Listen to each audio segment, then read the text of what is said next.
प्रिय मित्रों, स्वागत है आपका आपके अपने चैनल स्टडी विद प्रदीप पे। UP TGT PGT GIC lecturer के लिए प्रीवियस ईयर क्वेश्चन पेपर हम लोग कर रहे हैं बायोलॉजी सब्जेक्ट में। आज हम लोग प्लेटेहेल्मिन्थीज के बारे में कुछ इंपॉर्टेंट क्वेश्चन करेंगे। इसके बाद यह सीरीज आपकी लगातार आगे बढ़ रही और आप करते रहेंगे। जीआईसी के लिए हमने प्रीवियस ईयर क्वेश्चन पेपर के लिए सुपर ऑब्जेक्टिव नामक सीरीज स्टार्ट की है जीएस के पार्ट ऑफ व्यू से, तो आप उसे जरूर देखा करें, आपको बहुत लाभ होगा। चलिए स्टार्ट करते हैं। आज का पहला प्रश्न जो आपके प्रीवियस ईयर क्वेश्चन में पूछे गए हैं, इसका सोर्स मैंने आपको कई बार बताया, आज फिर बता दे रहे हैं।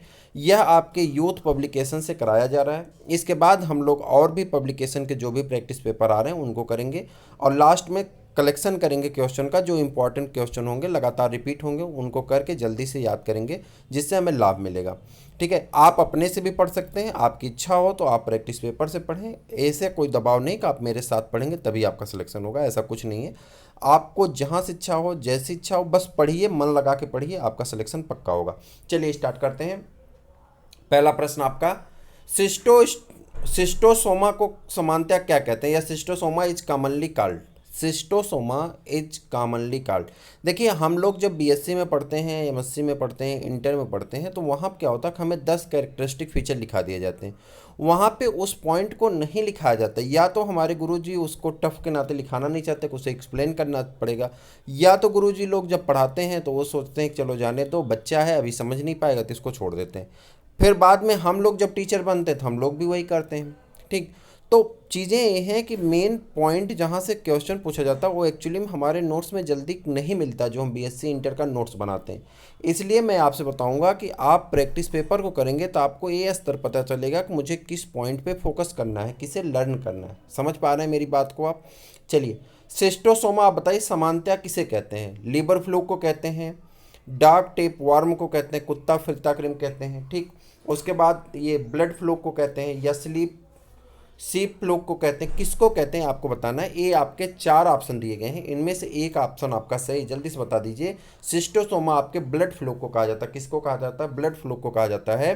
सिस्टोसोमा को सामान्यतः भाषा में क्या कहते हैं? रक्त प्लवक या ब्लड फ्लूक कहते हैं। क्या कहते हैं? ब्लड फ्लूक कहते हैं। फैसियोला हिपैटिका को लीवर फ्लूक कहते हैं। फैसियोला आपने बीएससी में पढ़ा होगा, एमएससी में भी आपके कोर्स में था। फैसियोला हिपैटिका को क्या कहते हैं? लीवर फ्लूक कहते हैं। इकाइनोकोकस को डार्क टेपवार्म या हार्टेड वार्म भी कहते हैं। क्या कहते हैं? इकाइनोकोकस को डार्क टेपवार्म या हार्टेड वार्म भी कहते हैं। किसको? इकाइनोकोकस को। उसके बाद आगे बढ़ जाएंगे।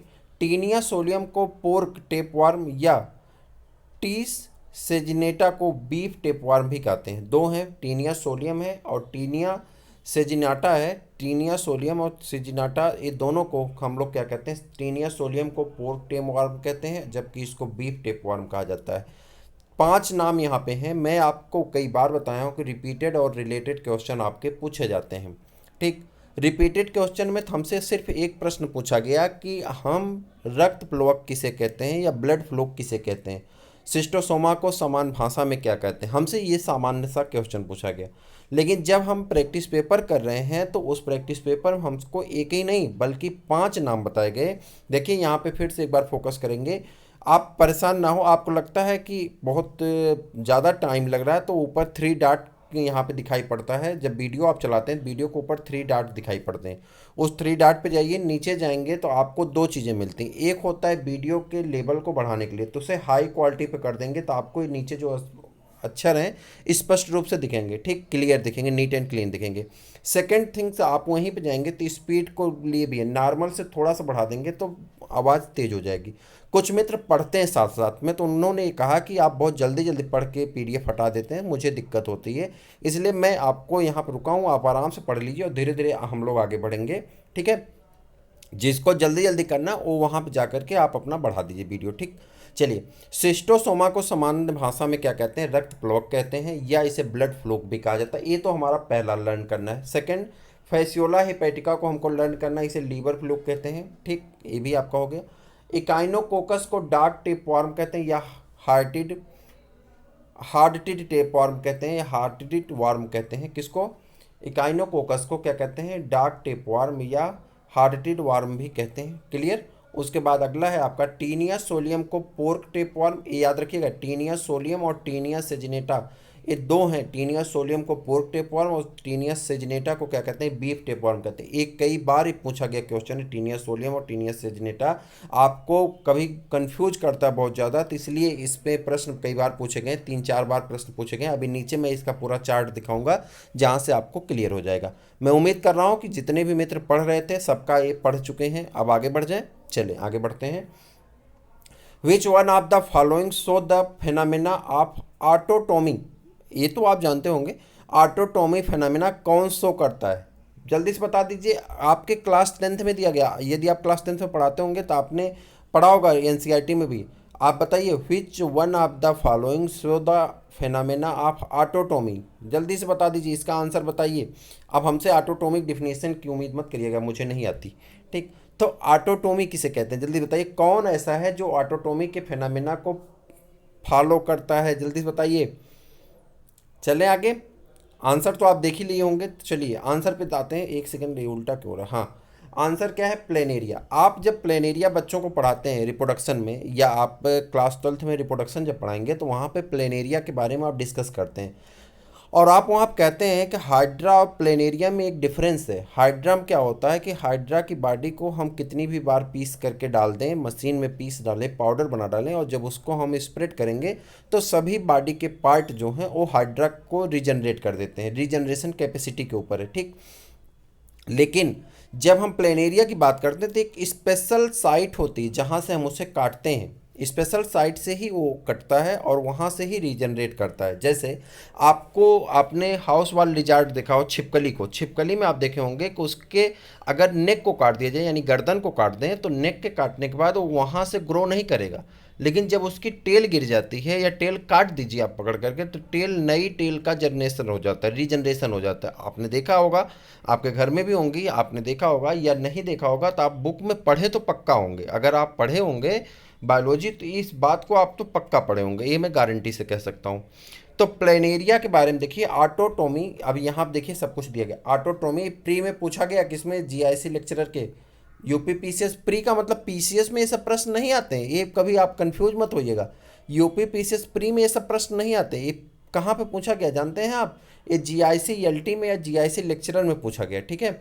चलिए, autotomy is regeneration occurs in planaria, किस में पाया जाता है, प्लेनेरिया में पाया जाता है। These body part detach are separated from its occur at the particular region, कहाँ से, इसके बॉडी पार्ट पर्टिकुलर रीजन से ही डिटैच होते हैं या सेपरेट होते हैं, कहाँ से, पर्टिकुलर रीजन से ही डिटैच होते हैं या सेपरेट होते हैं। क्लियर है, देख ली, particular region of the body is specialised cell, और स्पेशल सेल भी वहाँ पे पाई जाती है जो रीजनरेशन कैपेसिटी रखती है अपने पास, is specialised cell in the body. Autotomy also occur in the starfish, किस में पाया जाता है, स्टारफिश में, एस्ट्रेसिया कहते हैं, क्या कहते हैं, स्टारफिश में पाया जाता है। स्टारफिश किस में आता है, आपको कमेंट करके बताना है कि स्टारफिश किस किंगडम के अंतर्गत आता है, किस फाइलम, माफ करिए, किस फाइलम के अंतर्गत आता है, स्टारफिश किस फाइलम में आता है। आपको एक कमेंट करिएगा कि स्टारफिश किस फाइलम में है। क्लियर है, क्या बताएंगे आपको बताना कि स्टारफिश किस फाइलम का एनिमल है, आपको ये बताना है किस फाइलम का एनिमल है। अब चलिए, तो ऑटोटोमी समझ में आ गया। ऑटोटोमिक एग्जाम्पल कौन है, प्लेनेरिया है, और कौन है, स्टारफिश है। अब आएगा तो कन्फ्यूज नहीं होंगे, सही करेंगे, ठीक, शुक्रिया। आगे बढ़ते हैं। Which one of the feature is not seen in the, किसमें, is not seen in the, किसमें, टर्बिलेरिया, टर्बिलेरियन में ये नहीं पाया जाता, नॉट सीन, टर्बिलेरियन में यह सीन नहीं होता। कौन ऐसा फीचर है जो टर्बिलेरियन में सीन नहीं होता, ये आपको बताना है। टर्बिलेरियन में सीन ना होता हो ऐसा कौन सा फीचर है, उसे आपको बताना है। नॉट सीन है, यहाँ पे देखिए, राउंडेड बॉडी, क्या है, सिलेटेड एपिडर्मिस नहीं, जनरली बाइसेक्सुअल नहीं, रीजनरेटिव कैपेसिटी नहीं। यहाँ पे कह रहा है कि जो नहीं सीन होता है, ये सब तो सीन होते हैं, ठीक, जो नहीं सीन होता उसके लिए कौन होगा, राउंडेड बॉडी, ठीक। इसको क्या कहते हैं, फ्लैट वार्म कहते हैं। प्लेटेहेल्मिंथेस को क्या कहते हैं, फ्लैट वार्म कहते हैं। और एस्केलमेंथेस को क्या कहते हैं, राउंड वार्म कहते हैं। ये तो आप पढ़े होंगे, कॉमन नाम है। एस्केलमेंथेस को क्या कहते हैं, राउंड वार्म कहते हैं, और प्लेटेहेल्मिंथेस को क्या कहते हैं, फ्लैट वार्म कहते हैं। क्लियर है, इसकी बॉडी कैसे होती, चैप्टी होती, डार्सो वेंट्रली फ्लैटेंड होती, कैसे होती, डार्सो वेंट्रली फ्लैटेंड होती। ये तो आप 9th 10th 11 12 में सब जगह पढ़े होंगे, फिर से याद करिए कि प्लेटे हेलमिंथीज को हम क्या कहते हैं, डार्सो वेंट्रली फ्लैटेंड, यानी दोनों तरफ से चिपटा। जैसे तस्तरी होती, तस्तरी देखें जिसमें आप काजू बादाम ये सब रखते हैं नाश्ता करने के लिए, प्लेट प्लेट समझते हैं, उसी तरह से इसकी बॉडी पाई जाती है, तस्तरी की तरह होता है। तस्तरी शायद आप देखे होंगे, ठीक है। क्लास टर्बिलेरियन इंक्लूड डुजेसिया, कौन, class turbellarian include dugesia, body flat, so called flat worm. इसकी बॉडी कैसी होती है, फ्लैट होती है, ठीक, फ्लैट एकदम चिपटी, इसलिए इसे प्लेटवार्म भी कहते हैं, ठीक, क्या कहते हैं, प्लेटवार्म कहते हैं। इट इज जनरली बाईसेक्सुअल, कैसे होते हैं, बाईसेक्सुअल होते हैं, यानी मेल फीमेल गैमिट एक ही बॉडी में पाए जाते हैं, सेक्सुअल ऑर्गन एक ही बॉडी में पाए जाते हैं, ठीक। उसके बाद सिलिएटेड एपिडर्मिस, इनकी बॉडी भी कैसे होती है, सिलिएटेड होती है। रीजनरेशन कैपेसिटी अभी मैंने ऊपर बताया, कैपेसिटी फाउंड इन इट, यानी इसमें क्या नहीं पाया जाता, राउंड वार्म, ये राउंड वार्म नहीं होते बल्कि कैसे होते हैं, प्लेट वार्म होते हैं, ये आपका है। क्लियर हुआ, किसी को कोई डाउट नहीं है। अब भाई इससे स्लो के लिए मत कहना, ठीक है। अब मैं इससे स्लो नहीं चल पाऊंगा, इससे स्लो में थोड़ी सी मुझे प्रॉब्लम होने लगती है। अब मैंने बताया कि जो मित्र मुझे तेज, अभी तक आपने जितनी भी सीरीज की 15 सीरीज आपने किया, 15 सीरीज में मैंने बहुत जल्दी जल्दी क्वेश्चन आंसर आपका करवाया था, इतने देर में मैं पूरा करवा दिया होता। लेकिन बहुत सारे मित्रों का कहना था कि सर थोड़ा धीरे में करवाया करिए, हम लोग पीडीएफ नहीं पढ़ पाते हैं। तो अब भाई इतने इससे कम मत कहिएगा, आप इसमें एडजस्ट करिए, ठीक है। Elementary canal is absent in, alimentary canal absent होती है इन मतलब में, किस में, elementary canal is absent in, absent होती किस में, आपको ये बताना है, सिस्टोडा में, किस में, सिस्टोडा में। चलिए, cestoda is a class of phylum platyhelminthes, cestoda platyhelminthes का एक क्लास है, इंक्लूडिंग फ्लैटवार्म, इसमें फ्लैटवार्म पाए जाते हैं, Taenia parasite of small intestine of human, जिसका एग्जांपल कौन है, टीनिया पैरासाइट है, जो किस में पाया जाता है, स्मॉल इंटेस्टाइन में, ह्यूमन के।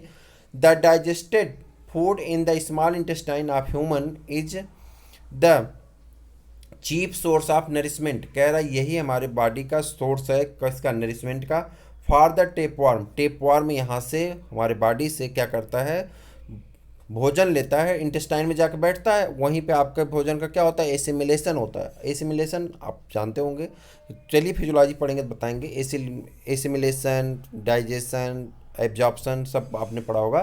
तो एब्जॉर्प्शन होता है, स्मॉल इंटेस्टाइन क्या होता है, एब्जॉर्प्शन होता है, फिर एसिमिलेशन होता है। तो एब्जॉर्प्शन में आपने देखा कि वहीं पे टेपवार्म बैठे हैं, तो ये न्यूट्रिएंट को ये भी लेते हैं और उसी न्यूट्रिएंट से जिंदा रहते हैं। सक through the general body surface by diffusion, so alimentary canal absent in Cestoda, यही कारण होता है कि इसमें एलिमेंट्री कैनाल क्या होती है, एब्सेंट होती, क्योंकि ये डिफ्यूजन के थ्रू भोजन ले लेते हैं, पैरासाइट हैं और डिफ्यूजन के थ्रू भोजन ले लेते हैं। और डिफ्यूजन कैसे होता है, surface of the body, body surface से डिफ्यूजन करते हैं, इसीलिए इनमें एलिमेंट्री कैनाल नहीं पाई जाती। क्लियर हो गया, किसी को कोई डाउट। चलिए, विच one of the following is correctly match, कह रहा है इसमें से कौन ऐसा है जो करेक्टली मैच है, ये आपको बताना है।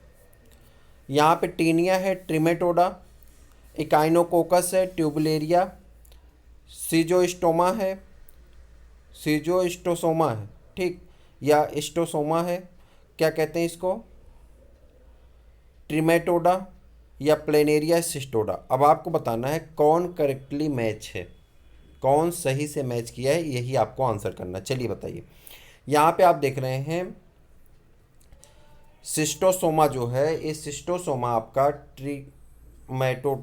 ट्रिमेटोडा में ये सही मैच। देखिए यहाँ पे Schistosoma is known as human blood fluke, इसे हम क्या कहते हैं, ब्लड फ्लूक कहते हैं, किसमें, ह्यूमन का ब्लड सक करने वाला, including in the class trematoda, trematoda class के अंतर्गत आता है। Schistosoma is a digesting parasite, primary host is man, इसका प्राइमरी होस्ट कौन है, मैन है, ठीक, and secondary host is snail, और सेकेंडरी होस्ट कौन है, स्नेल है। इसके दो होस्ट हैं, एक प्राइमरी होस्ट मैन है, सेकेंडरी होस्ट कौन है, स्नेल है, taenia and echinococcus are belonging to the class cestoda. Taenia और इकाइनोकोकस किसके अंतर्गत आते हैं? सिस्टोडा क्लास के अंतर्गत आते हैं। और Planaria belonging to the class class किसके किस क्लास के अंतर्गत आता है? टर्बिलेरिया के। किसके? टर्बिलेरिया क्लास के अंतर्गत आता है। क्लास टर्बिलेरिया में आता है कौन? प्लेनेरिया। चलें, क्लियर रहेगा। चलिए, which of these is a characters of platyhelminth. कह रहा कौन इसमें से प्लेटेहेल्मिन्थीज का कैरेक्टर है, यानी इनमें से कौन एक प्लेटेहेल्मिन्थीज का लक्षण है?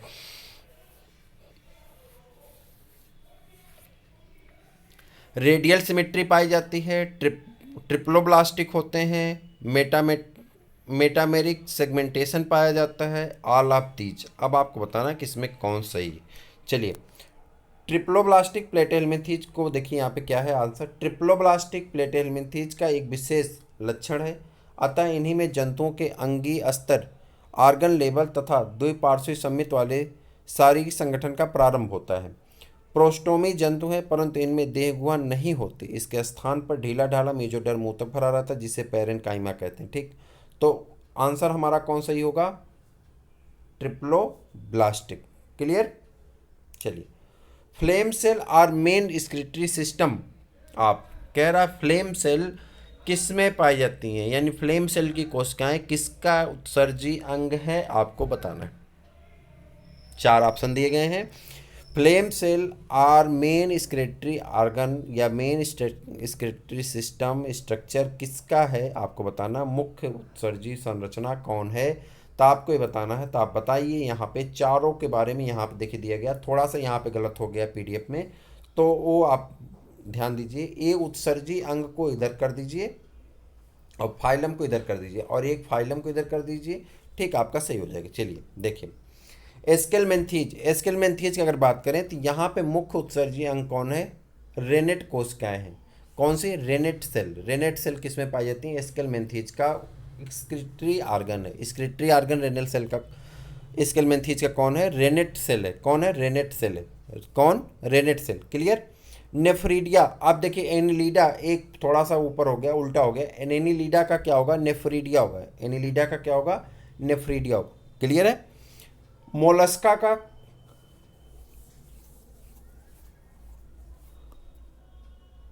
कीट का मेलपिगियन नलिकाएं हैं, आर्थ्रोपोडा का। ठीक। क्रेस्टेशिया का कोक्सल ग्रंथियां, प्राण का, और केंचुए का नेफ्रीडिया। क्लियर है। अब ये एक्सक्रीटरी ऑर्गन आपसे पूछे गए हैं, 1-2 बार नहीं, कई बार, तो इसे आप याद करेंगे। चलिए आगे बढ़ जाते हैं। Mesodermal tissue filling up the space between various organ of flatworms. कह रहा है कि जो मेजोडर्मल टिश्यू भरे जाते हैं वो किस ऑर्गन के बीच में भरे जाते हैं, आपको किस वेरियस ऑर्गन के बीच में पाए जाते हैं प्लेटवार्म में, आपको ये बता देना है। ये आसान सा क्वेश्चन आपके सामने है। पैरेन्काइमा क्या भरा जाता है, अभी ऊपर डिस्क्रिप्शन में भी था। पैरेन्काइमा देखिए, mesodermal tissue filling up the space between various organ in flatworm called parenchyma. और उसके बाद यहाँ पे botryoidal tissue found in the hirudinarial leech. ये तो मान लीजिए लीच अभी पढ़ेंगे, आगे तो आएगा। ठीक। Absence of anus in flatworm is a. कह रहा है कि एब्सेंस ऑफ एनस, एनस नहीं पाया जाता प्लेटवार्म में, तो आप बताइए कि किसके कारण नहीं पाया जाता।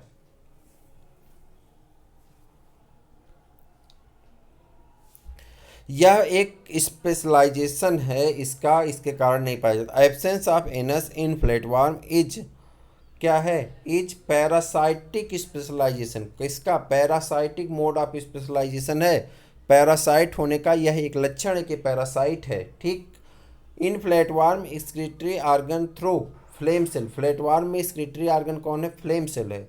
आर सोलेनोसाइट है, सोलेनोसाइट है। Or protonephridia. ये 3 नाम से इसके एक्सक्रीटरी ऑर्गन जाने जाते हैं, फ्लेम सेल के नाम से, सोलेनोसाइट के नाम से, और प्रोटोनेफ्रीडिया के नाम से। क्लियर हुआ।